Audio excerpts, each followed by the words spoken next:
komputer. Oke, udah mulai recordingnya. Oke, bismillahirrahmanirrahim. Assalamualaikum warahmatullahi wabarakatuh. Waalaikumsalam warahmatullahi wabarakatuh. Alhamdulillah wassalatu wassalamu ala rasulillah wa ala alihi wa man walah amma ba'd. Mari kita mulai dengan sama-sama membaca basmalah. Bismillahirrahmanirrahim. Bismillahirrahmanirrahim. Suaraku tuh. Bapak, terima kasih yang telah hadir pada sesi kali ini. Sekarang kita akan belajar tentang menulis bagian pendahuluan dan kajian pustaka. Ya, jadi ini adalah 2 bab ya. Kalian kan tugasnya di UTS itu kan pendahuluan, tinjauan pustaka, dan metode. Nah, ini nanti mungkin saya baru bahas tentang sedikit teori tentang metode itu mungkin mulai pertemuan ke-6 ya, ke-6, 7 dan seterusnya. Jadi pertemuan keempat dan kelima ini masih cukup teknis lah, tapi semoga bisa dipahami dengan baik.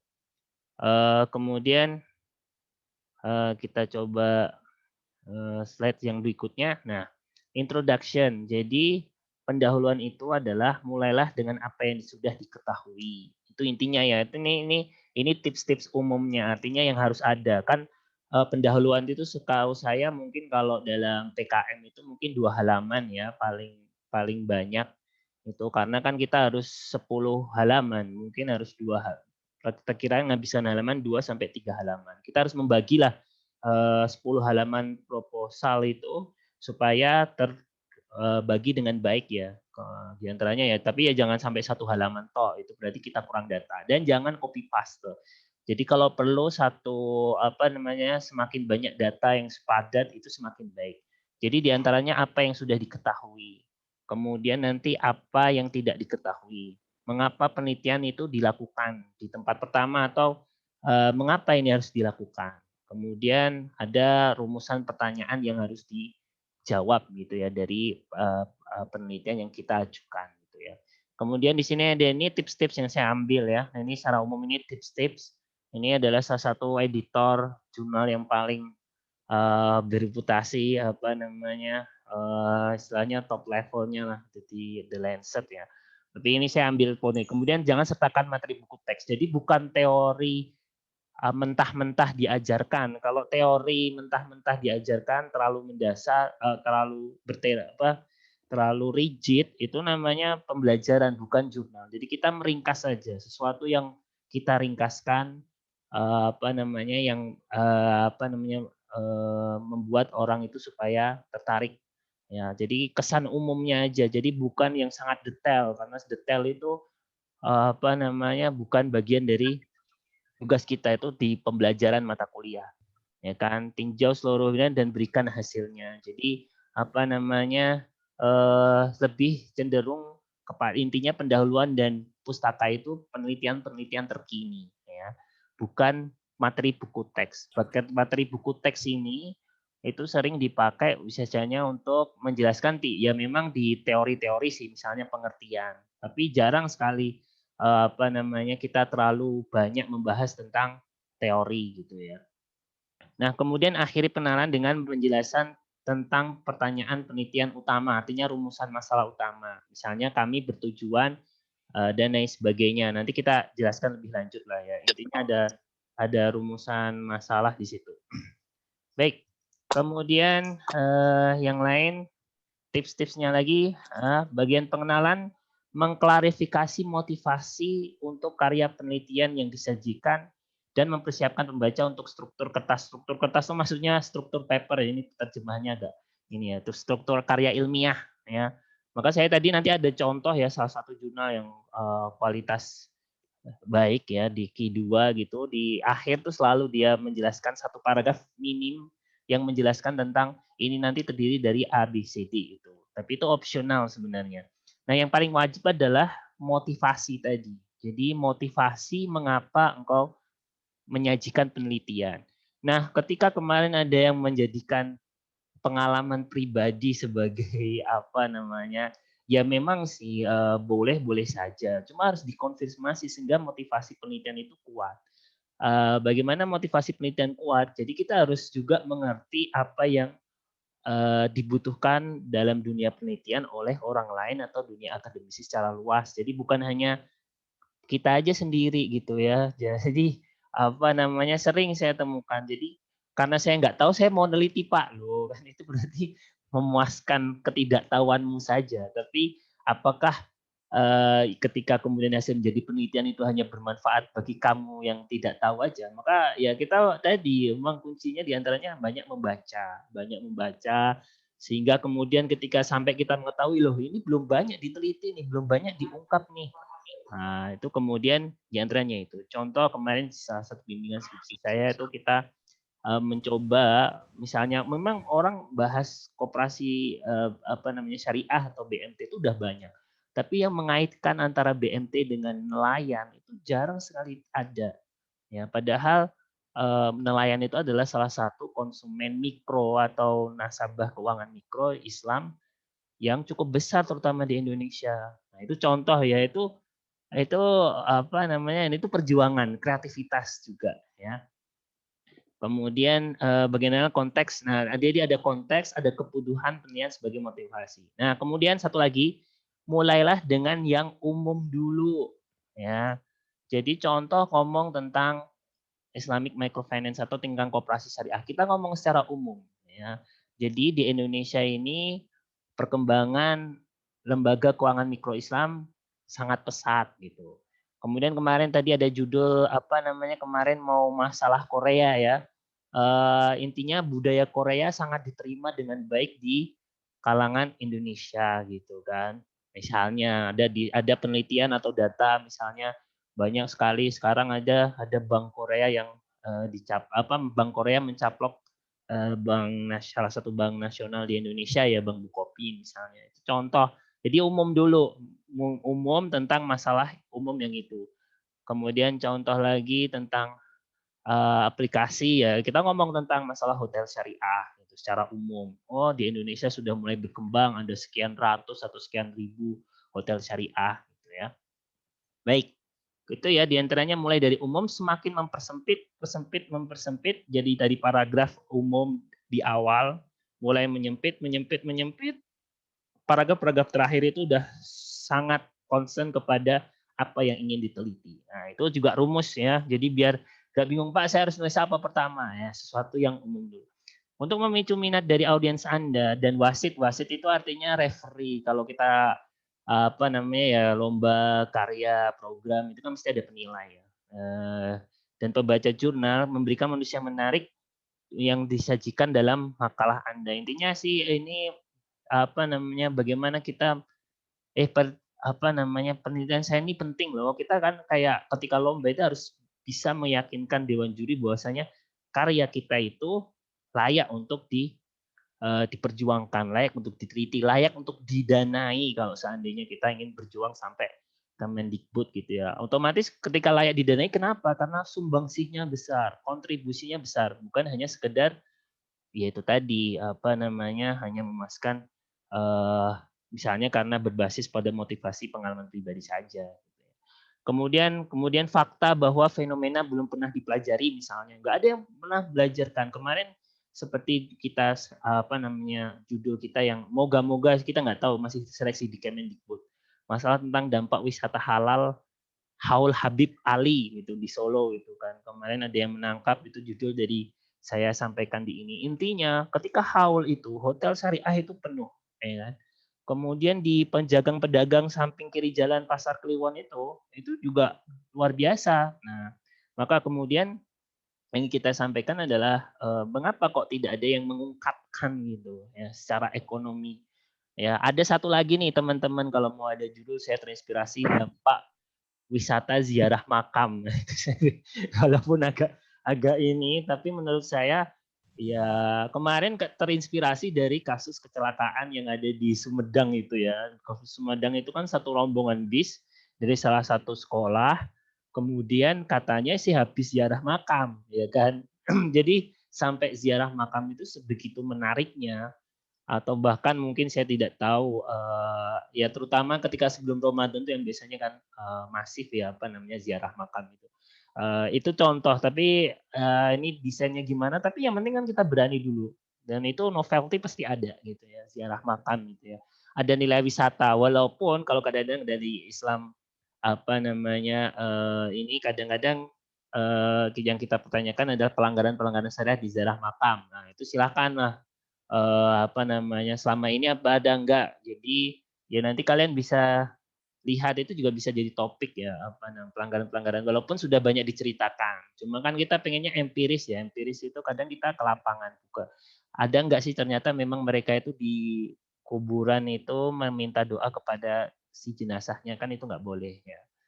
Tapi kalau dalam Islam intinya dalam apa namanya kesepakatannya itu adalah boleh berziarah ya asal tadi tidak salah niatan. Di sana itu mengingat mati, mendoakan yang sudah mati, bukan kebalikannya. Contoh ya, fenomena apa lagi kira-kira yang bisa belum diungkap? Kadang-kadang saya melihat juga sedekah Jumat gitu, ada nggak sih ya itu menarik lah. Saya nggak tahu, tapi itu apa namanya dampak ekonomi sedekah Jumat ya. Saya kira banyak ada juga dampak apa namanya di cover lah misalnya Solo Raya atau seberapa gitu misalnya ada masalah apa namanya sholat Jumat yang ada makan siangnya itu kan itu dampak apa ya intinya mungkin ada peran sedekah Jumat atau peran makan siang gratis Jumatan itu contoh itu kan belum ada tapi itu sangat membantu loh tapi kita bisa mungkin mengcapture hal itu ya. Baik, kemudian kita lanjutkan tulis konteks dengan cara yang menarik bagi berbagai pembaca, mengarah kepada kebutuhan. Intinya hal-hal yang menarik yang mungkin pembaca belum tahu, contoh kata-kata unik, kata-kata ini adalah suatu yang orisinal atau dia itu ada kalau saya melihat tuh di PKM itu ada budaya lokal gitu ya, yang ada nilai agamanya atau nilai ekonomi syariahnya bisa kita angkat. Dan cara kan konteks demi konteks ya. Jadi jangan kemudian teori-teori semuanya harus dirangkai seperti cerita yang mengantarkan dari umum ke khusus ya. Intinya hanya mendiakan apa yang akan membantu membaca lebih memahami kebutuhan terutama pentingnya penelitian ini. Ya, intinya itu sih.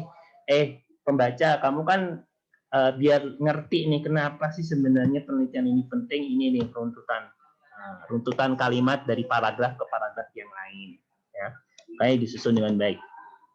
Kemudian menyampaikan perlunya narasi sebagai oposisi antara situasi aktual yang diinginkan. Nah ini menarik.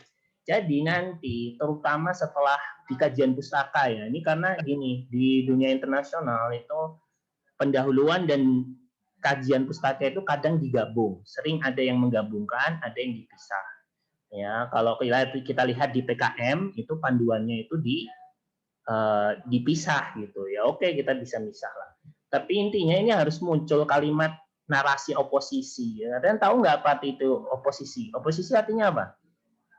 Oposisi itu artinya lawan. Lawan itu artinya sesuatu yang kita kritisi, tidak ada atau belum ada yang mengungkap atau ada yang tidak lengkap dari penelitian-penelitian yang sebelumnya. Nah, itu adalah narasi oposisi ya.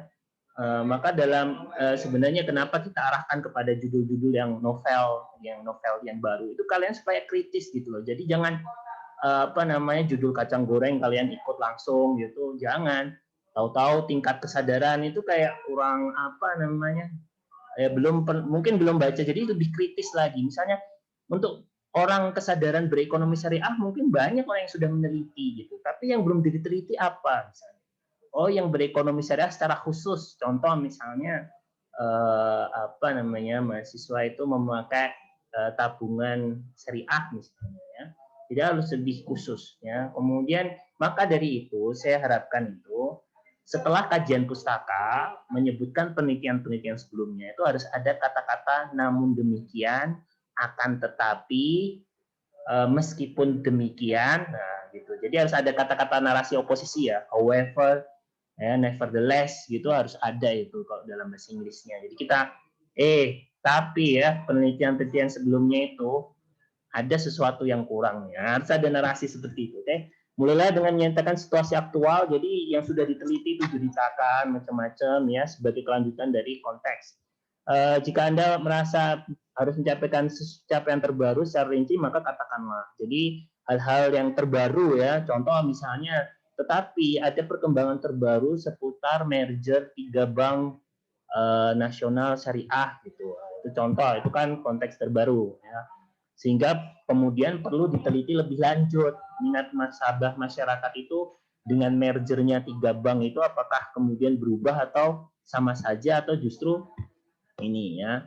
Kemudian katakanlah dalam lebih dari 1 atau 2 paragraf. Ya, jadi bisa 1-2 paragraf lah, minimal 1, pertimbangan untuk memindahkan detail ke bagian judul state of the art. Ya, atau misalnya kalau perlu ada beberapa judul yang kemudian dia dikasih sendiri. Dan ini state of the art itu dicantumkan dalam panduan PKN ya. Tapi itu sebenarnya adalah narasi yang saya sampaikan tadi. Dari penelitian yang sudah ada, kalian kalau deskripsi kita itu kayaknya masih agak lemah kalau cuma menjelaskan ini penelitian ini berbeda dengan yang lain. Jadi bukan masalah perbedaan saja, sebenarnya lebih dari itu. Ini sesuatu yang baru untuk melengkapi penelitian-penelitian yang sudah ada. State of the art. Jadi ini baru. Art itu kan sesuatu ya. Boleh nggak sih art itu mencontek? Nggak boleh. Ya kan? Kalau kalian bikin lagu terus mencontek itu bukan art itu namanya copy paste atau istilahnya plagiarism ya. Tapi art itu ya kalian makanya Pak nanti judulnya semuanya udah diambil, janganlah. Seniman itu nggak mungkin ya, nggak mungkin kekurangan ide. Jadi saya juga percaya diri dan juga saya sangat-sangat meyakini tidak ada kemudian dengan judul yang berbeda-beda itu Pak nanti nggak ada judul lagi yang sudah diteliti, nggak mungkin. Yang namanya seniman pasti ada judul lagi kemudian lanjutan dari judul yang sudah lama misalnya mesti ada lagi terus ya. Sama ketika seniman ya, kalian dulu suka lagu ini sekarang ada lagu yang bagus lagi yang lain dan lain sebagainya ya, selalu itu ada ya. Berikan gambaran singkat tentang situasi aktual dalam pengenalan. Selanjutnya menyatakan situasi yang diinginkan, apa yang kita inginkan, tekankan kontras. Nah ini tadi sama ya, narasi oposisi ini penjelasannya ya. Penjelasan dari kontras antara situasi aktual yang saat ini terjadi itu begini-begini ya. Maka boleh dengan kata-kata tetapi ya, however, bagaimanapun, kemudian sayangnya, unfortunately misalnya belum banyak yang mengangkat. Nah, itu contoh dampak wisata ziarah makam tadi misalnya belum banyak yang mengangkat. Kemudian dan lain sebagainya ya, dan lain sebagainya. Banyak sekali. Intinya kalian harus punya kontras ya. Kontras itu sesuatu yang berbeda dari penelitian-penelitian sebelumnya dan yang kalian ajukan ini sesuatu yang baru, ya kan? Itu penekanan ya, apalagi mahasiswa itu harus sesuatu yang baru. Di antaranya kan kemarin ada satu judul yang saya ini kan aplikasi ya, karena itu adalah terkait teknologi. Suatu teknologi biasanya kan sesuatu yang baru. Misalnya. Contoh misalnya karena kita ekonomi syariah ya, perkembangan digital ekonomi di keuangan lembaga pesantren misalnya, contoh itu juga bisa di highlight untuk bisa diangkat bisa. Ya. Baik, kemudian masih terkait dengan introduction, penyambung kebutuhan dan tugas dari paper. Jadi ada kebutuhan ya, itu pentingnya. Salah satu cara elegan untuk mengekspresikan bagian diinginkan dari kebutuhan adalah menggabungkannya dengan tugas dalam satu kalimat. Ya, jadi ada kalimat tugas. Kalimat tugas itu adalah kalimat action research-nya.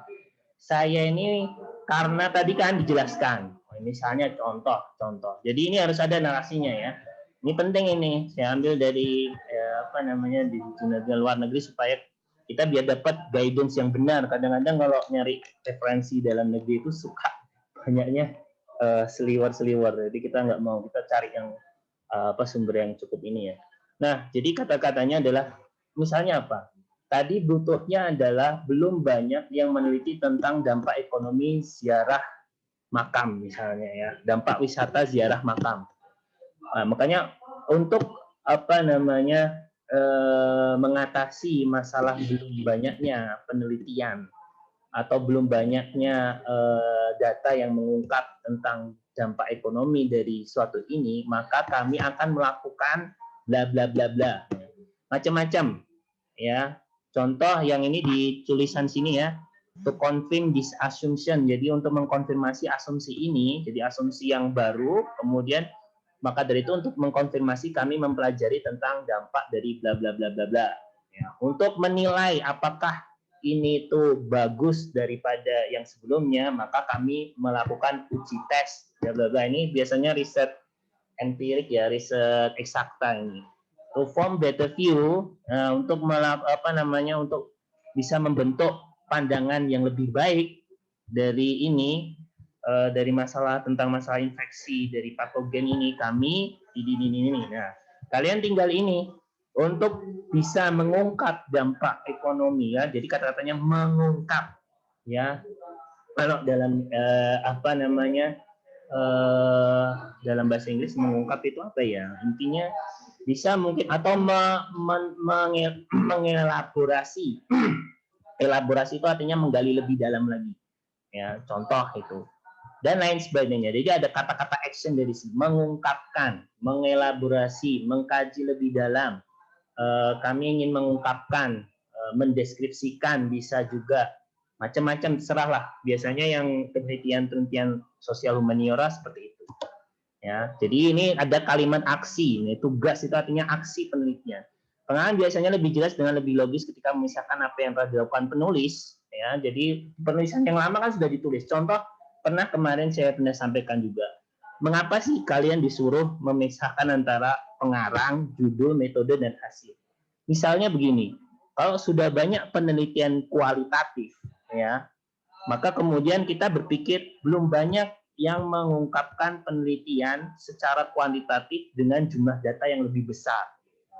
Oleh karena itu, penelitian ini ingin membuat penelitian kuantitatif dengan jumlah data yang lebih besar supaya bisa mengkonfirmasi temuan penelitian kualitatif yang telah dilaksanakan. Itu contoh, itu kan.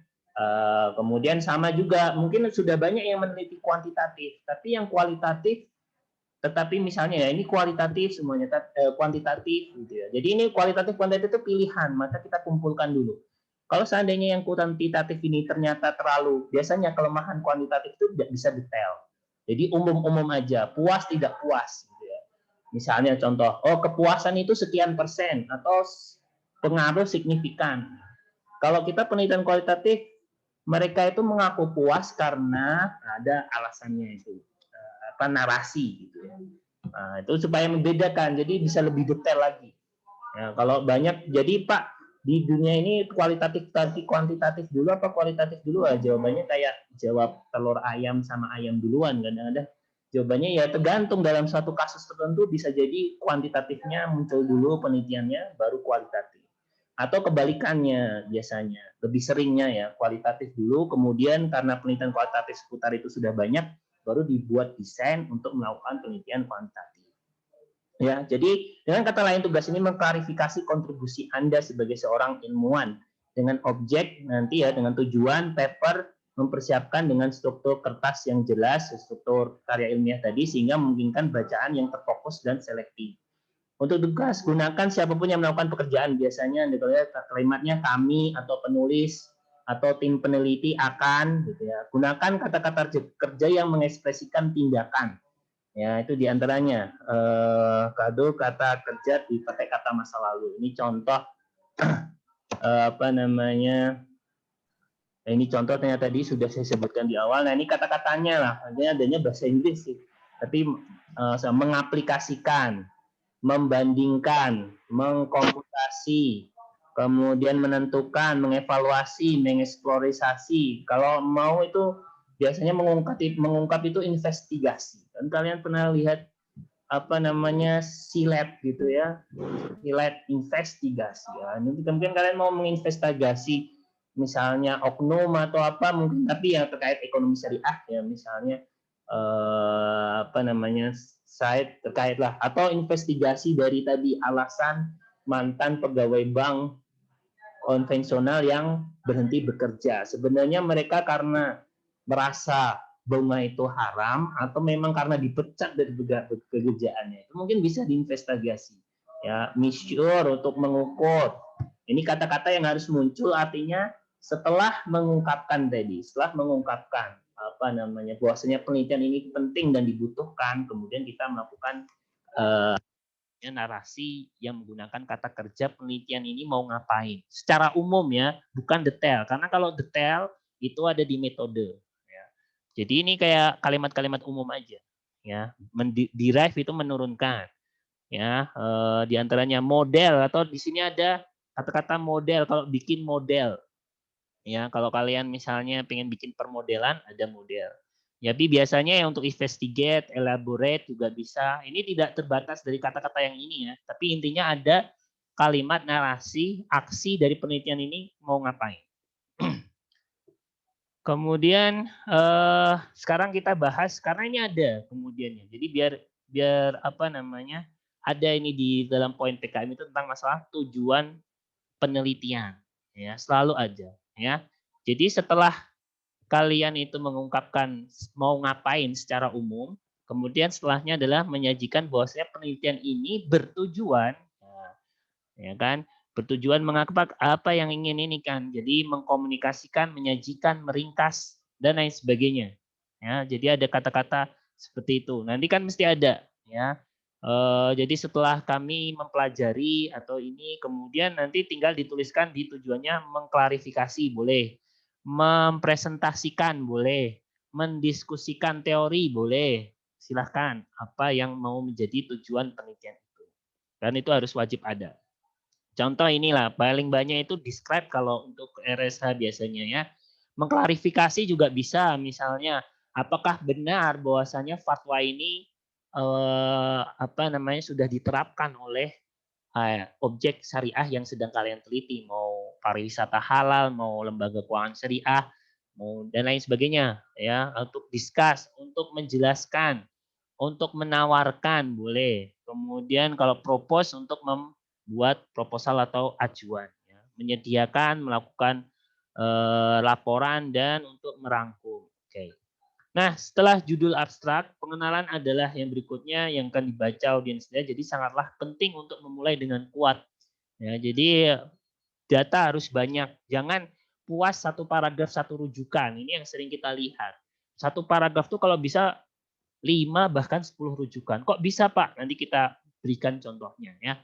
Pengenalan adalah kesempatan Anda untuk menunjukkan kepada pembaca dan pengulas mengapa topik penelitian itu layak dibaca dan mengapa kita harus perhatian terhadap penelitian tersebut. Jadi pengenalannya itu ada beberapa tujuan ya, di latar belakang, topik, tujuan, gambaran, ya, kemudian sehingga ada fondasi yang kuat, ya. Oke. Kemudian maka ini salah satu tips lagi mengulang tapi menguatkan. Jadi saya temukan itu secara standar insya Allah benar ya. Mulai secara luas dan kemudian mempersempit. Ini ditegaskan lagi supaya kalian nggak bingung. Pak, ini bab 1 pendahuluan ditulis apa? Secara umum dulu ya. Data terkini syukur-syukur. Ya, tapi kalau bisa ya bukan kemudian dari kalau bisa yang sumber terpercaya ya. Kemarin kita sudah sebutkan jurnal. Hindari website ya, kecuali website resmi pemerintahan tuh boleh. Tapi kalau blog, itu kadar apa namanya sangat lemah. Jangan-jangan kalian nanti yang di copy paste hoax lagi kan? Wah, itu lebih bahaya lagi. Nah, kemudian pada paragraf pertama secara singkat menggambarkan area penelitian yang luas, kemudian mempersempit fokus-fokus khusus Anda. Kemudian membantu memposisikan topik penelitian Anda yang dalam bidang yang lebih luas, membuat pekerjaan dapat diakses oleh audiens yang lebih luas. Jadi mengapa sih harus yang luas? Supaya misalnya tentang ngomong BMT, kemudian semua orang yang tertarik membahas tentang Islamic Microfinance atau yang membahas tentang lembaga keuangan mikro Islam mesti tertarik. Maka kita buka dengan kalimat umum.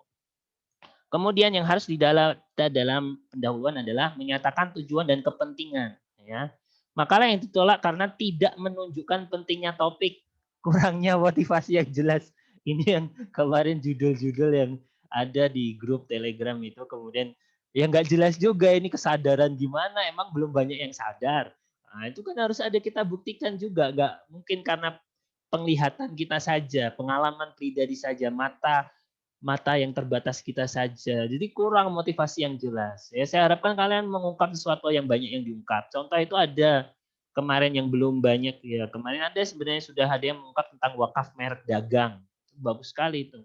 Tapi mungkin belum ada. Waktu itu saya minta bahkan yang lebih mendasar pun belum diteliti. Dia sudah meneliti suatu topik tertentu, wakaf merek dagang, merek Aqua Suli, Suli ya, Suli Gondo Suli, Suli di Jawa Tengah kalau nggak salah. Ya dia mewawancarai mengurus wilayah Muhammadiyah di Jawa Tengah gitu ya. Intinya ada merek Aqua Suli yang diwakafkan merek dagangnya kepada Muhammadiyah. Nah, yang menarik adalah saya malah meminta dia coba kamu bikin penelitian yang lebih awal dari itu.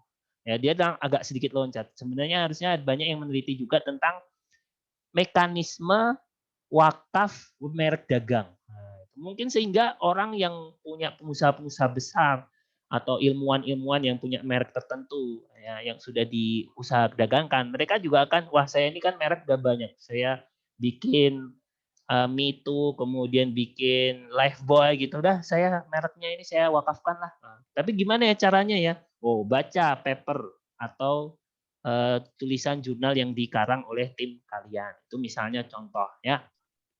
Jadi itu sehingga biasanya mengabaikan titik ini ya. Katakan apa yang ingin Anda capai dan mengapa pembaca Anda harus tertarik ya, pembaca ya, bukan diri kita. Kemarin kan motivasinya ya kan saya nggak tahu Pak, saya pengen meneliti. Ah, that's wrong. Apa namanya? Karena kita meneliti bukan buat kita sendiri, buat orang lain juga. Karena struktur dasarnya bisa sederhana, kami bertujuan untuk melakukan begini-begini, yang penting karena akan mengarah ke begini-begini-begini. Nah, itu ya yang teranya. Oke, kemudian jelas menyatakan hipotesis pertanyaan penelitian. Ya, di antaranya ilmu empiris seperti itu. Ya, misalnya ini penelitian-penelitian kuantitatif sebenarnya. Apa ini berhubungan atau mengakibatkan, mempunyai pengaruh atau tidak. Ya, untuk penelitian dalam ilmu formal atau eksploratif, nah ini ya tujuannya mengeksplor. Eksplor itu menggali lebih dalam. Ya kan, kalian ada film namanya Explorer ya, apa namanya? Jadi bisa apa namanya mengeksplorasi lah. Contoh tadi tentang masalah dampak ekonomi ziarah makam kayak atau yang lain sebagainya ya. Kemudian bahwa pertanyaan-pertanyaan tidak harus selalu ditanyakan dalam bentuk interrogatif. Bisa juga pakai apa namanya kalimat penelitian yang kalimat secara tidak langsung ya, nggak harus pakai tanda tanya. Kemudian Anda dapat juga memasukkan pertanyaan dalam kalimat deklaratif. Dan bulan ini kami menyelidiki apakah bla bla bla bla bla bla atau bagaimana, ya tergantung rumusan penelitiannya. Kalau apakah itu biasanya sering terjadi di penelitian-penelitian kuantitatif karena jawabannya iya dan tidak. Kalau penelitian kualitatif lebih sering apa dan bagaimana gitu ya. Kemudian apakah juga bisa sebenarnya, cuma kadang-kadang sulit jawabannya itu, apakah sesuai dengan syariah atau tidak. Karena kadang-kadang kesesuaian syariah kan tidak bisa dinilai dari satu hal saja ya, sehingga kadang jawabannya itu mungkin tidak bisa sederhana mengatakan iya atau tidak. Ya mungkin untuk sebagian sudah sesuai syariah, sebagian masih belum. Oke, nah kemudian, nah ini menarik, ini saya ambil juga penting nih. Perlihatkan bukti-bukti, jangan sekedar bilang-bilang, ngomong tanpa penguatan bukti. Nah itu jangan. Saya ketemukan, jadi ada teman mahasiswa ketika menulis skripsi dan sebagainya, dia nulis, ya. Tapi nggak tahu dia nulisan itu karena perasaan dia saja, bapernya dia gitu nulis. Tapi hati-hati kalimat misalnya menunjukkan kesadaran masyarakat masih kurang. Oke, apakah itu omonganmu saja atau sebenarnya ada buktinya? Nah, maka harus dikuatkan dengan bukti. Jangan sampai kita ngomong sendiri saja. Klaim-klaim berita-berita misalnya apa namanya lembaga keuangan mikro Islam itu telah tumbuh pesat di Indonesia. Ayo ngomong aja apa ada buktinya. Nah, makanya harus kemudian sebagaimana ditunjukkan oleh laporan terakhir dari Bank Indonesia. Nah, itu baru. Ya kan? Jadi jangan jangan don't tell, tapi apa namanya show, ya, kata-katanya itu di ini yang apa versi aslinya ya show. Jadi menunjukkan itu ya nggak bisa hanya dengan ngomong, harus dengan bukti-bukti tadi. Maka kita sarankan banyak membaca. Ya, jadi kan daftar pustaka itu kan tidak masuk dari halaman yang dihitung ya, karena halaman yang dihitung itu adalah bab 1 sampai bab bab 6 untuk PKM RSH, untuk PKM AI bab 5. Tapi daftar pustaka itu makanya sebanyak-banyaknya, semakin bagus semakin bisa berkualitas dan semakin potensi untuk lolos ya. Nah, maka ini salah satu kesalahan yang umum adalah menyatakan ini penelitian penting. Penting. Penting gimana? Itu kan kalimatnya masih umum. Alih-alih hanya mengatakan topik itu penting, kenapa nggak ngomong aja pengembangan bahan baru penting bagi industri otomotif? Atau harus lebih jelas lagi, detail lagi. Jadi biar nggak ambigu. Pengembangan bahan baru diperlukan bagi industri otomotif untuk menghasilkan kendaraan yang lebih kuat dan lebih ringan, yang akan meningkatkan keselamatan dan penghematan bahan bakar. Nah, itu kan sangat clear banget. Jadi pengembangan bahan baru itu bukan saja penting, karena ada tujuannya yaitu kendaraannya lebih kuat, lebih ringan, keselamatan dan hemat bahan bakar. Kalian juga sama mengapa mengungkap tentang dampak ekonomi ziarah makam itu penting ya. Jangan ngomong penting aja. Di antaranya adalah untuk menunjukkan potensi wisata halal di mana Indonesia ini memiliki banyak sekali situs-situs makam bersejarah yang diminati oleh kalangan muslim untuk dikunjungi atau sebagai wisata tadi. Jadi kemarin pernah dengar juga tapi saya nggak tahu juga ya, mungkin belum ada juga. Kemarin yang baru itu ada situs baru yang di berita itu tentang situs Majapahit yang baru gitu ya. Jadi saya nggak tahu, mungkin ada pelajaran apa gitu ya. Tapi kalau kita mungkin ya fokusnya di kerajaan-kerajaan Islam macam-macam itu menarik gitu. Ya, di antaranya itu intinya ya kita harus yang lebih Islami kan. Kalau Majapahit kan umum. Mungkin ya saya nggak tahu juga, mungkin ada Majapahit keturunannya yang masuk Islam, saya nggak tahu, mungkin kalian baca-baca lagi. Oke, jadi contoh struktur pendahuluan atau pengenalan itu adalah ada paragraf pengantar, berikan pengenalan umum tadi ya, dari umum, kemudian mempersempit fokus ke topik tertentu, kemudian nyatakan masalah penelitian dan juga tujuan penelitian. Ya, jadi itulah tips-tips bagaimana menyusun pendahuluan dan kajian pustaka. Untuk tujuan literatur, nah ini ringkasan literatur yang relevan dengan topik Anda. Jadi kalau bisa kajian pustaka itu jangan terlalu bertele-tele sehingga kemarin tuh kita sering temukan selalu berkutat pada definisi. Jadi semua yang di judul itu definisikan. Kadang-kadang ada pentingnya ada enggaknya gitu ya. Contoh misalnya implementasi titik-titik. Implementasi menurut bahasa Indonesia adalah itu terlalu detail itu ya. Jadi yang ringkas dan relevan. Jadi langsung saja implementasi fatwa MUI tentang pariwisata halal. Udah ngomong langsung tentang fatwa MUI telah menerbitkan fatwa tentang penyelenggaraan pariwisata halal. Dan ini sudah dan isinya adalah bla bla bla bla bla secara umum ya, secara umum. Kita persingkat. Ya misalnya kalau kita meneliti tentang misalnya penginapan hotel syariah ya ngomong hotel syariah aja, jangan ngomong kolam renang syariah atau hal-hal yang lain, makanan halal enggak, kita fokus ke tadi misalnya. Kemudian menjelaskan keadaan apa yang belum dikerjakan saat ini atau novelty tadi yang saya jelaskan tadi ya. Jadi yang belum, jangan yang sudah-sudah itu tadi. Perhatikan celah apapun dalam literatur yang akan dapat ditambahkan oleh studi Anda. Jadi kita itu, saya ingin berkontribusi menambahkan literatur yang selama ini masih kurang di situ. Nah, sehingga kan kita arahkan ke judul-judul yang baru atau judul-judul yang lebih spesifik. Contoh kemarin itu kita sedang bimbing satu penelitian ya, skripsi tentang masalah pembiayaan bermasalah di akad merubah di akad di pembiayaan BMT ya di antaranya kita temukan adalah kurang ketelitian dari bagian BMT. Nah, semuanya itu bahas tentang itu. Maka kalau penelitian yang selanjutnya harusnya membahas yang lebih detail ya. Jadi tingkat ketelitian seleksi seleksi pembiayaan di BMT. Nah, harusnya gitu. Jadi bukan lagi membahas sesuatu yang umum lagi, permasalahan pembiayaan BMT. Nanti judul hasil temuannya tuh mesti sama-sama terus. kurang teliti, kurang teliti, kurang teliti ya. Semuanya terus kapan ketelitiannya ini hilang? Karena telitian ini hilang ketika kita bahas lebih detail lagi bagaimana meningkatkan ketelitian dari pihak pegawai BMT supaya tidak terjadi pembiayaan yang bermasalah. Ya. Oke. Kemudian pendahuluan yang baik ini saya ambil dari Saya ambil dari PKM ya. Jadi pendahuluan yang baik harus bisa memberikan tentang pentingnya informasi dari latar belakang topik yang ditulis, kebaruan, nanti ya, kebaruan, tujuan dan manfaat besar, bukan manfaat kecil ya, manfaatnya pengennya besar dari luaran serta tujuan. Ini saya ambil dari panduan-panduan PKM yang ini. Kemudian pembacaan alur pemaparan dapat dibuat dengan alur logika berpikir dari umum ya.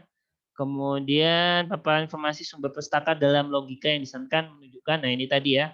Jadi di kajian pustaka ini harusnya. Di sumber pustaka, di kajian pustaka intinya itu tadi.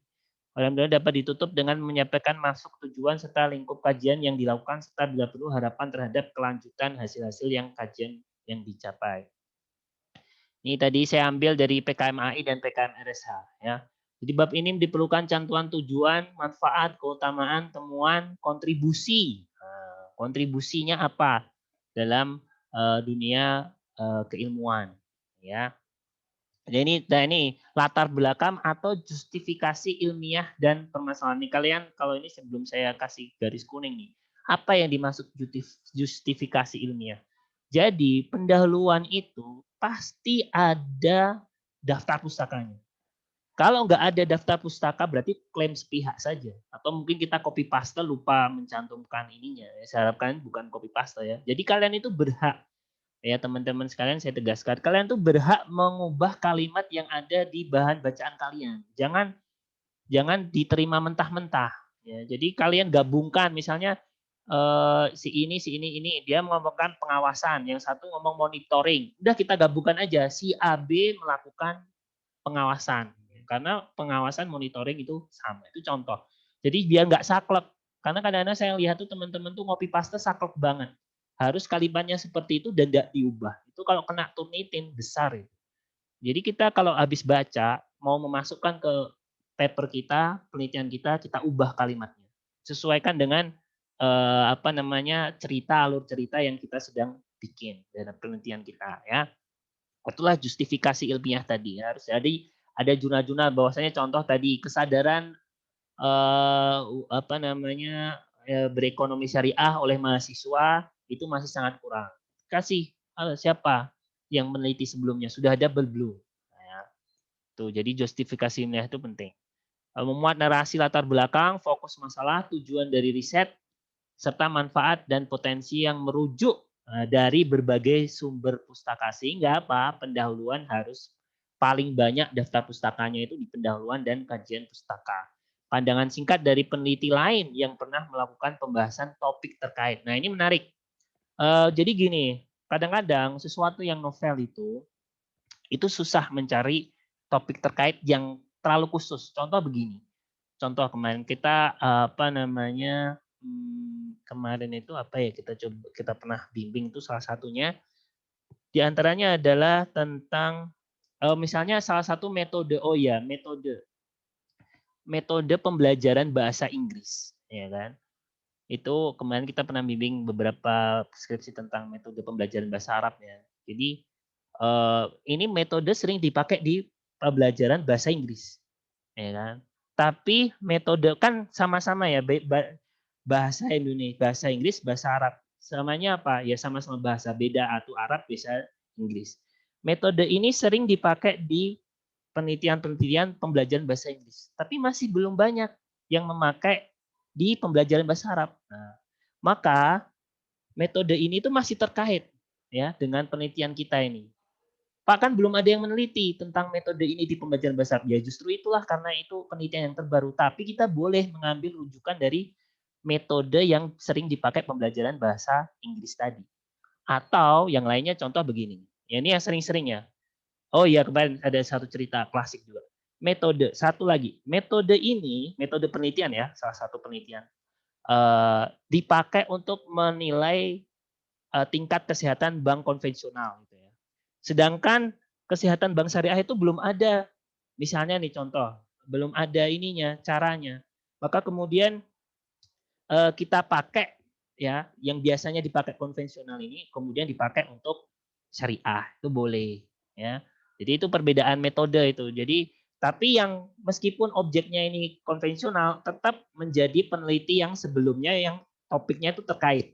Ya, contoh itu kemarin misalnya saya di tesis saya itu tentang data envelopment analysis itu sebenarnya dia adalah salah satu umum ya. Jadi metode umum yang menilai efisiensi dari unit-unit terkait gitu ya. Sudah banyak yang meneliti di lembaga keuangan konstitusional, lembaga macam-macam gitu ya. Kemudian kita coba pakai metode itu untuk menilai efisiensi antar lembaga zakat. Nah, kemarin juga sama, ada inspirasi juga. Alhamdulillah jurnalnya itu termasuk apa namanya penelitian yang bagus juga ya dilakukan oleh apa namanya kakak kelas kalian namanya Miss Rina. Yang waktu itu tuh menarik, saya pengen cerita di pengen apa namanya biar ya tergugah ya. Jadi sangat unik banget. Ibunya si Miss Rina ini, mahasiswa skripsinya yang sudah lulus ini, dia itu adalah apa namanya ibunya itu orang kesehatan. Jadi dia sepertinya saya tidak tahu, pokoknya dia bekerja di puskesmas atau mungkin dosen juga, ya. Dan ada metode penelitian tertentu untuk menilai atau mengevaluasi tentang layanan rumah sakit. Namanya memakai metode diagram Cartesius. Ya, namanya itu Cartesius itu intinya sih dia membeda-bedakan. Oh ini sudah kuat di sini, lemah di sini, macam-macam. Nah kemudian oleh si nggak tahu mungkin ibunya menginspirasi anaknya tadi, si Nisrina itu memakai metode yang terkait yang biasanya dipakai untuk menilai layanan dari rumah sakit ya, layanan kesehatan itu dipakai untuk menilai evaluasi pemberdayaan zakat. Nah, itu kan. Jadi luar biasa itu novelty-nya. Jadi belum pernah ada loh, tapi bisa aja bisa dilakukan dan itu sangat dihargai. Ya, belum ada sama sekali yang mencoba mengakomodir. Tentunya ada istilahnya ada perubahan ya cukup signifikan ya. Kalau misalnya rumah sakit pasien tidak boleh menunggu terlalu lama misalnya. Kalau zakat ya diantaranya tidak boleh ada zakat yang tidak segera disalurkan ya, itu contoh. Ya, tapi metode yang biasa dipakai di sini kemudian dipakai di lembaga zakat itu menarik. Nah, ya. Dan itu terkait metodenya, objeknya yang berbeda. Ya. Oke. Itu diantaranya. Kemudian tinjauan pustaka, bab ini menguraikan hasil penemuan peneliti lain yang diperoleh dari pustaka ini tadi ya, cuan serta menjadi landasan disusunnya proposal. Bukan sekedar kumpulan teori ini tadi ya, sering ditegaskan ya, bukan sertakan konteks by konteks, bukan teorinya yang penting ya, melainkan berupa rangkaian hasilnya. Jadi bukan teorinya, tapi hasil-hasil penelitian sebelumnya begini ya. Kemudian melalui beberapa algoritma tentang terjadinya suatu peristiwa ilmiah dari suatu topik ilmiah yang akan dikaji. Nah, intinya malah yang penting itu adalah hasil penelitiannya, ya. Baik, ini mungkin kita selesai di materi. Nanti ini sesi terakhir mungkin saya akan di file itu saya sampaikan apa namanya paper-paper ya. Nanti apa namanya saya tutup dulu lah dengan mungkin saya ambil ini sebentar saya share screen. Ini kisahnya bukan kisah nyata jadi belajar dari paper ya. Sebentar ini di mana ya? Oke, sebentar. Sudah saya share screen. PowerPoint bukan ini saya pengen share screen bagian ini bisa nggak? Coba kalian lihat ini share screen-nya artikel bukan ya? Coba ambil istirahat. Oh ini nih. Ya. Ini ya. Oke. Halo, suara saya masih bisa didengar kan? Masih, Pak. Masih, Pak. Oke, nah sekarang kisah nyata dan sebenarnya jadi kalian ya kita arahkan ke jurnal dan lain sebagainya itu dalam rangka ngasih contoh yang lebih baik lah ya. Kalau contoh gini, kalau kalian pengen belajar nendang misalnya, tapi patokan kalian itu orang jago nendang di kampung, itu beda daripada kalian itu melihat gimana David Beckham itu menendang bola itu kan. Jadi itu kadang-kadang itu, jadi patokan yang tinggi itu membuat kita lebih semangat lagi. Nah, itu intinya ya. Tapi kalau patokannya terlalu rendah, ya kita sulit untuk melompat. Yang kita ingin ajarkan seperti itu. Dan nggak masalah kita masih jauh Pak, masih terlalu ini, nggak masalah, kan kita berproses ya sedikit demi sedikit. Tapi idola itu atau tujuan itu emang harus tinggi gitu ya. Nah ini tapi yang saya jadikan paper ini semua orang yang penulisnya adalah orang Indonesia. Ya. Jadi ini salah satu dosen di Universitas Erlangga, jurnalnya itu diterbitkan di salah satu jurnal bergengsi lah menurut saya, kalau nggak salah Q2 ini. Dan ini juga termasuk nih contoh ya, dikonfirmasi. Tadi kan di teori kita sampaikan mulailah di sesuatu yang umum. Lihat apa yang dikatakan di introduction-nya. Islamic Microfinance atau MAVS have grown rapidly in the last 3 decades, especially in Indonesia. Nah, ini sesuatu yang umum kan. Jadi lembaga keuangan mikro Islam itu telah tumbuh secara cepat di dalam 3 dekade terakhir di Indonesia tuh, ya sesuatu yang umum terkonfirmasi. Jadi tadi kan saya ngomong teori, ya, Bapak ini teori aja praktiknya mana tujuannya, itu ada di folder paper-paper yang saya inikan. Kalian bisa mencontoh. Tapi kalimatnya jangan bikin sama persis ya, harus diubah gitu. Atau boleh sih dari Indonesia ya. Karena kalian PKM kan bahasa Indonesia, nggak apa sih. Tapi diubah-ubah dikit lah, jangan sama banget. Kemudian, mana rumusan masalah atau diantaranya? Kalau ini sih kalau saya baca sih dia masih umum. Untuk mengatasi masalah dari bunga yang dilarang dalam Islam atau dalam pembiayaan, maka menggunakan alternatif skema untuk mengganti bunga. Di antaranya ada PLS dan non PLS kontrak. Jadi kalau di Islamic Microfinance itu kan ada pembiayaan yang pendekatannya itu profit loss sharing, artinya mudorobah. Itu sebenarnya artinya mudorobah itu. PLS itu mudorobah. And loss non PLS kontrak berarti ya selain kontrak mudorobah. Karena mudorobah itu kan bagi hasil dan bagi rugi, gitu ya. Kemudian, nah ini ada kata-kata. This study investigate the factors that determine rural household. Ini kan action research-nya, ya kan? Action research, kemudian ada kata-kata evaluasi tadi, itu mungkin salah satu tujuannya. Kemudian yang terakhir adalah is organized as follow. Jadi ini di organisasi dari berikut. Yang pertama bagian ini menjelaskan ini, kedua ini. Nah, itu diantaranya ya. Itu adalah contoh. Nah, oh iya saya juga lupa. Pak, mana katanya itu justifikasi ilmiah. Saya ini. Nah, lihat di bagian kuning ini ya. Satu kontrak non PLS itu bisa generate profit, bisa menghasilkan keuntungan melalui margin dan biaya berdasarkan service rendered. Jadi yang terjadi, yang service. Jadi kalau layanannya terjadi dapat uang segini ya dapat gini. Nah, ini di sini margin ya. Jadi kalau non PLS itu maksud saya sesuai basis marginnya. Jadi ini saya kasih layanan pembiayaan, marginnya itu 10%. Ya, berarti harus bayar 10% tadi. Ya, yang ditawarkan service rendered.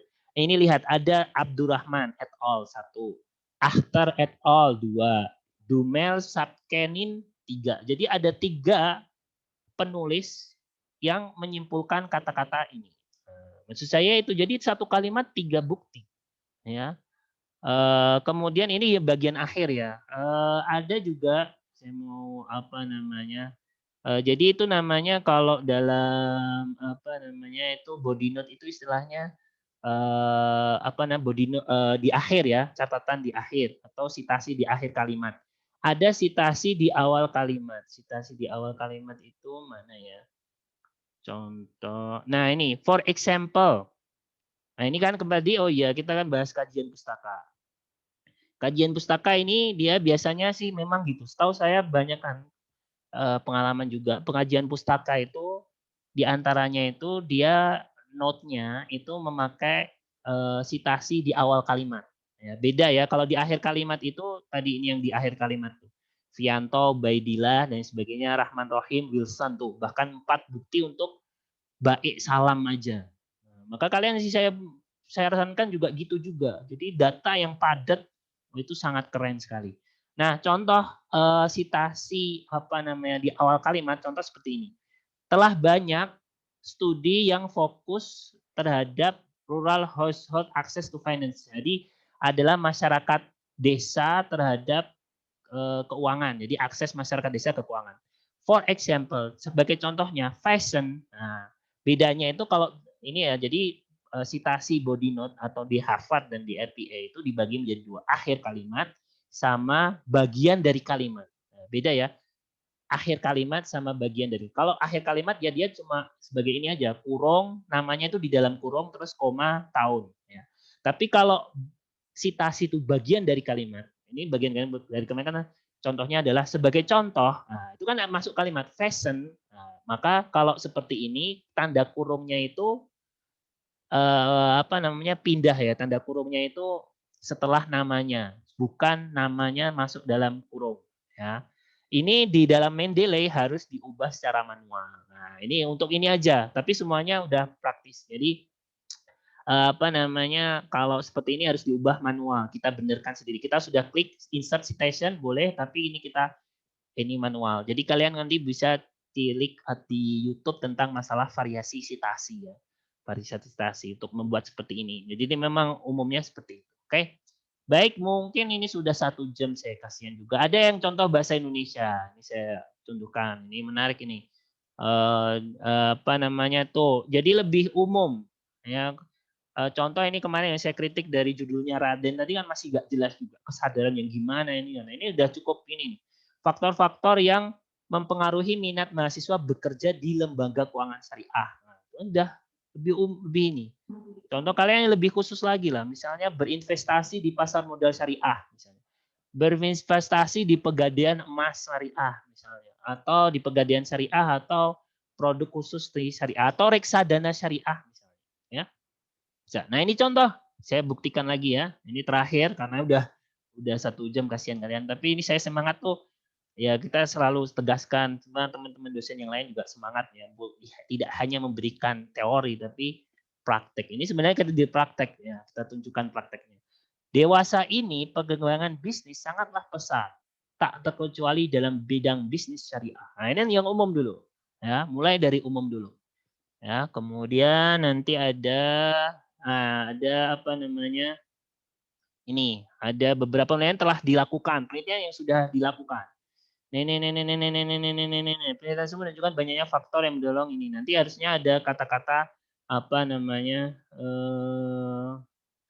Mana ya saja dalam kerja berkaitan ini belum faktor lain untuk membangun diharapkan menghasilkan yang kompeten ini. Intinya ini kayaknya bagian dari itulah.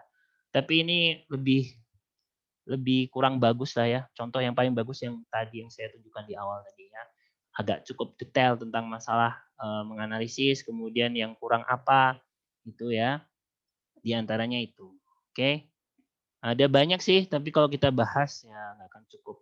Ya, tapi intinya saya jelaskan tadi sesuatu yang umum, kemudian sesuatu yang baru dijelaskan dan sebagainya. Untuk besok kita akan coba mengkaji tentang masalah metode ya. Oke. Apa namanya? Mungkin itu saja yang dapat saya sampaikan. Sebelum itu kita buka sesi tanya jawab. Silakan bagi yang ingin tanya jawab ya. Oke, silakan. Masih ada waktu yang ingin menanyakan. Intinya siapkan untuk menulis bagian pendahuluan dan juga kajian pustaka. Intinya gitu ya. Silakan. Mau nanya. Oke, silakan. Itu untuk judulnya itu boleh diajuin mulai besok ya. Sekarang nggak bisa live ini. Ya, kemarin sudah mulai, cuma bukan pertama judul itu tidak wajib saya ACC atau tidak. Cuma saya ingin membantu mencarikan judul yang lebih baik itu aja. Tapi apakah wajib konsultasi dengan saya? Jawabannya tidak. Ya, cuma memang saya taruh di grup di Telegram supaya menjadi pelajaran bagi teman-teman yang lain sekalian karena di psikologi kayaknya ada sedikit kekurangan ya. Dulu itu kita bisa setting diskusi lintas kelas. Kayaknya sekarang itu tidak ada opsi lagi untuk membuat diskusi lintas kelas. Maka kemudian kita pindahkan diskusinya di Telegram, gak apa-apa. Memang saya butuh waktu karena ya itu tadi saya butuh konsen. Paling enggak ya sampai besok saya ujian besok ya. Tapi insya Allah kita komen lah. Mau konsul silahkan. Tidak juga tidak masalah. Ya, itu kan Lewat layak. sini boleh, Pak.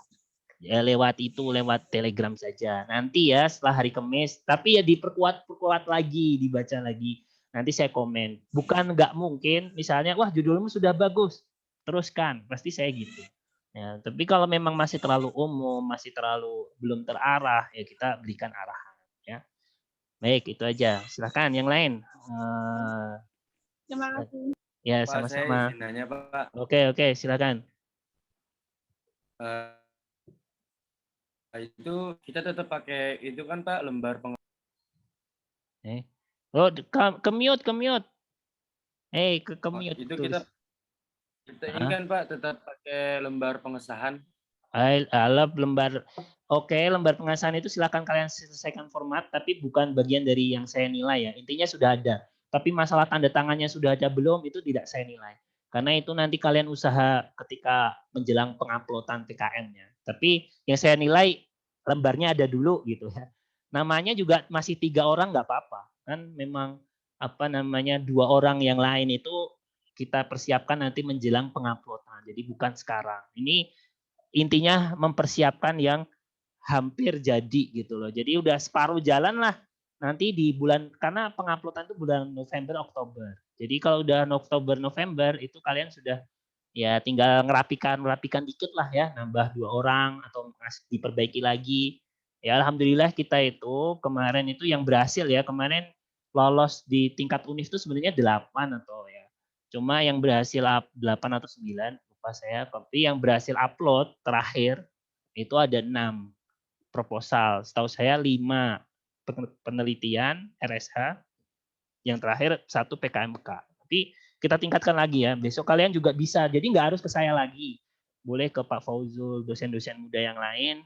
Kalian konsultasi menyempurnakan lagi menjelang penguploadan. Oke? Jadi itu. Ya, jadi baik, Pak. jangan terlalu berat di tanda tangan macam-macam itu.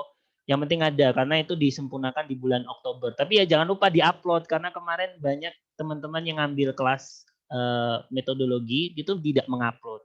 Mereka mungkin masih menunggu semester 7 aja deh. Padahal ya eman-eman gitu ya. Pokoknya segera upload tuh. Kalian waktu itu berarti sekitar semester 5 gitu ya. Nggak apa upload semester 5 supaya nanti semester 7 udah aman lah, tinggal ngambil life skill di semester 7, tinggal melengkapi sertifikat. Nah, baik, pertanyaan yang lain silahkan. Oh iya, saya mungkin menambahkan satu. Jadi kemarin ada yang tanya-tanya juga masalah anggota kelompok itu kan kita udah tegaskan ya. Memang kita pengen strict lah, kita udah buat aturan tidak boleh lebih dari 3 ya. Apakah harus 3? Jawabannya tidak. Ya kan nggak boleh lebih dari 3 itu artinya kalau 2 orang boleh, 1 orang boleh. Ya, asal misalnya gitu kemarin kita ceritakan kan, misalnya nomor 1 itu pengen ngerjakan sendiri, maka 2, 3, 4 boleh bergabung.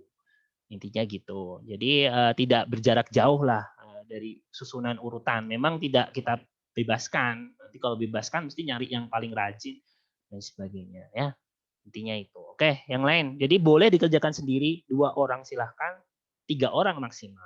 Tapi kalau lebih, nah ini kita coba mendisiplinkan diri lah sama dengan aturan PKM ya. Pedoman kemudian ketentuan itu harus kita kita patuhi lah, kita utamakan. Ya insya Allah seperti ini sebenarnya kalian nanti UTS UAS itu tidak lebih dari 10 halaman. Ya, yang bab 1 sampai bab 5-nya ya. Kalau yang lainnya kan kayak pengesahan macam-macam itu kan tinggal bikin ya, enggak mikir gitu. Yang mikir kan bab 1 sampai bab 6 dan itu dibatasi 10 halaman. Jadi nanti UTS itu mungkin saya bisa bocorkan sedikit, minimal 5 halaman, maksimal 10 halaman. Ya, nanti kan Pak ini nanti 10 halaman terus nanti UAS gimana nambahinnya? Ya nanti dipadet-padetin gitu ya. Supaya layak karena memang dibatasi setahu saya maksimal 10 halaman. Ya, jadi harus rengkat lah, spasinya 1 ya. New Roman 12 dan sebagainya ya. Karena itu jadi ketika ada yang mengajukan proposal lebih dari 10 halaman ya, meskipun sebagus apapun proposalnya karena melanggar aturan ya ditolak. Nah, itulah masalahnya ya.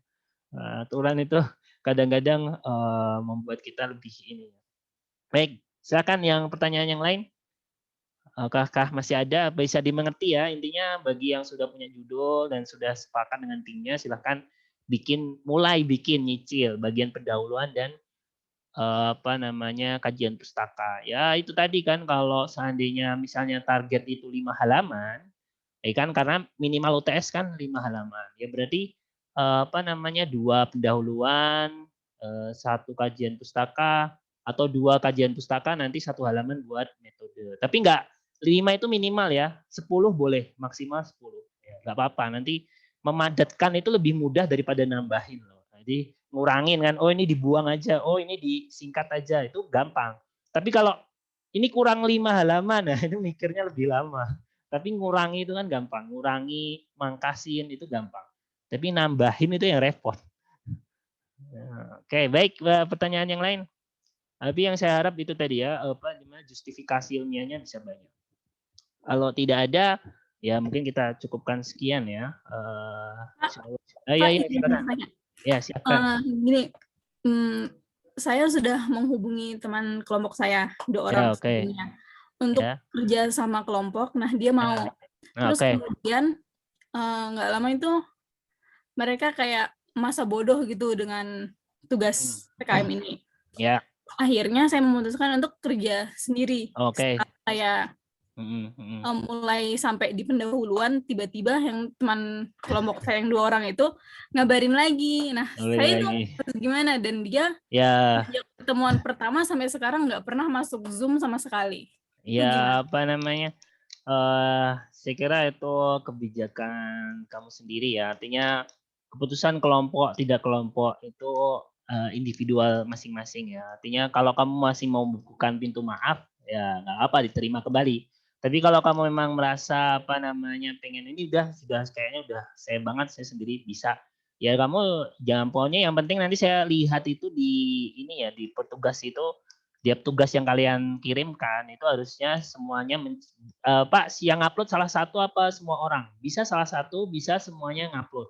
Tapi intinya yang tertulis di situ harus mencantumkan nama-nama seluruh kelompoknya ya. Jadi biar ketika saya ngeklik kan, oh ini sama, oh karena mereka satu kelompok.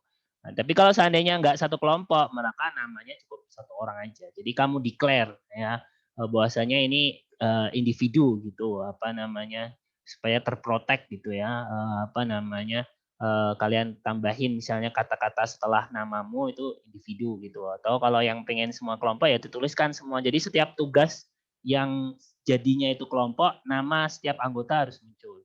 Tapi kalau seandainya itu untuk benar-benar individu, maka yang nama yang tercantum di nama awal itu, di halaman awal atau di awal tugas itu adalah nama sendiri gitu ya. Baik, itu aja. Baik, ada yang lain?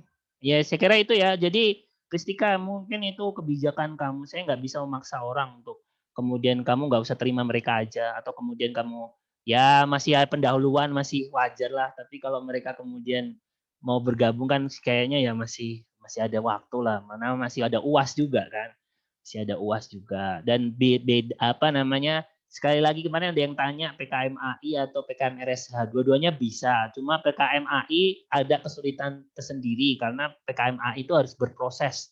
Jadi sudah ada mulai pembagian tugas, nanti di UAS itu mungkin mereka harusnya sudah jalan penelitian ya. Ke 7 minggu setelah itu mereka kemudian membuat hasil diskusi dan hasil penelitiannya. Nah, intinya itu aja. Gitu aja ya Pristika ya. Itu yang bisa saya jawab. Jadi seperti itu ya. Tapi saya ragu dengan mereka, Pak. Kalau mereka ragu, mending kamu ngomong individu. Jadi saya kira itu wajar, supaya mereka juga sadar sendiri ternyata tidak mudah menjadi anggota sebuah tim ya. Ketika kita menjadi anggota tim, kita harusnya segera merespon gitu ya. Jadi kalau kamu merasa ragu ya apa-apa ya, mohon maaf ya, saya mau ngerjakan ini individu gitu. Kamu sampaikan, declare sama mereka. Nanti mereka kan dua boleh ngambil bawahnya 1 boleh, atau berdua saja mereka ngerjakan sendiri boleh. Jadi tidak masalah. Jadi memang yang kita harapkan sih sebenarnya itu ya, kita harus mulai tersadar lah. Setiap jadi bagian anggota, kita tidak boleh tidak berkontribusi sama sekali. Kita harus kontribusi. Ya, harus kontribusi. Apapun yang bisa kita, nggak mungkin lah kita nggak bisa kontribusi, mesti bisa. Ya, nggak punya apa-apa misalnya nggak punya keahlian kirim internet misalnya kan, pulsa internet, macam-macam lah. Saya kira, tapi yang jelas kita harus sadar dari bagian soft skill, dari nggak mungkin kita sebagai anggota itu tidak ngapa-ngapain. Kadang-kadang itu menjadi penyakit nanti di kemudian hari ya. Kita jangan biasakan misalnya dalam suatu teamwork kita tidak ngapa-ngapain, tapi kemudian dapat hasilnya, itu juga bukan suatu etika yang baik. Gitu ya. Kalau bisa kita, apa yang harus saya bisa lakukan? Gitu. Kemudian ada kontribusi lah, apalah yang bisa saya lakukan. Dan kalau bisa ya nanti kalian mungkin dari tiga itu ada yang yang vokal gitu atau ketuanya gitu, ya kalian bisa bagi-bagi tugas lah. Bagi-bagi tugas, disuruh kamu downloadin jurnal ini, nah, misalnya kan nggak apa, bagi-bagi tugas, download jurnal doang kan gampang. Kemudian ada yang disuruh kamu bikin ininya, daftar pustakanya gitu kan, bisa juga. Ya, intinya itu ya Pristika, yang nggak apa, kamu mau tetap declare sendiri, tapi yang penting di-declare ya. Di-declare mungkin di bawah namamu individu gitu. Jadi biar yang lainnya, yang setelahmu itu atau anggotamu yang lain itu dia biar bikin sendiri. Oke, baik. Pertanyaan yang lain? Terima kasih. Oke, yang lain? Kalau tidak ada, kita cukupkan ya. Memang ini tantangan tersendiri di tengah pandemi, di mana kontribusi. Tapi sekali lagi kemarin kita tegaskan juga di PKM itu kan karena itu ya. Jadi kalau mau PKM itu merasa mudah, ya memang harus banyak kontribusi. Ya. Memang kita batasi 3, karena kalau terlalu banyak itu saya khawatir. Terlalu banyak ternyata yang ikut bantu cuma yang bikin 1 atau 2 orang, ya sama aja gitu ya. Jadi memang saya batasi 3, kemudian nanti bisa diperkuat dengan tambahan tenaga dari prodi lain dan angkatan lainnya. Tapi diantaranya itu teamwork itu harus jalan. Saya harus kontribusi apapun itu. Kamu butuh apa? Apa yang bisa saya lakukan? Ya kan, jangan diam saja. Kita harus menawarkan apa yang bisa kita lakukan. Udah kamu bikin metodenya aja. Kami coba bantu. Ada kesalahan tipe apa enggak gitu kan? Bisa sedikit-dikit. Ya, mungkin kalau saya sarankan kalian bisa pakai Dropbox untuk saling berkolaborasi. Itu bagus juga, atau pakai Google Doc juga bisa, mungkin Google Doc gitu ya misalnya, atau yang lainnya lah. Ya, saya kira itu untuk kolaborasi itu loh. Atau ya intinya kalau enggak yang nge-zoom bareng 1 jam, misalnya seminggu sekali, masukannya apa, itu boleh. Bikin Google Meet juga bisa. Ya, sekali lagi teamwork. Kemarin saya melihat di kakak-kakak kelas kalian yang lulus PKM ini, mereka teamwork berjalan. Ya, jadi kayak Fajar Ashari itu nama pertama, tapi ternyata yang kerja Livia juga banyak. Jadi yang nanyain saya itu bukan ketua penelitinya, tapi anggota penelitinya. Itu kan mendambakan bahasanya ada kontribusi masing-masing gitu ya. Jadi saya harapkan juga gitu. Jadi semua orang bisa kontribusi. Jadi bukan mempasrahkan kepada satu orang yang vokal atau yang rajin itu, bukan. Kita harus kontribusi. Minimal misalnya misalnya ini kurang tanda tangan Pak Azhar, dah saya yang carikan. Nah, misalnya kan gitu. Jadi yang satu tinggi dia konsentrasi untuk menyelesaikan proposalnya, yang satu masalah teknisnya. Kan bisa juga kamu bagian menyiapkan halaman lampiran-lampiran. Nah, tadi kan ya misalnya nggak harus ditandatangani ya. Kamu bikin daftar isinya, kamu bikin covernya. Nah, itu bisa dibagi seperti itu. Oke? Mungkin itu saja ya, karena tidak ada pertanyaan yang lain, kita kita tutup dengan sama-sama membaca alhamdulillahirabbil alamin. Terima kasih atas perhatiannya, selamat bekerja, selamat berkolaborasi, semoga semuanya tim solid dan mendapatkan keberhasilan semuanya ya. Alhamdulillah. Terima kasih ya teman-teman. Assalamualaikum warahmatullahi wabarakatuh. Waalaikumsalam warahmatullahi wabarakatuh. Terima kasih. Ya, Thank you. ya sama-sama.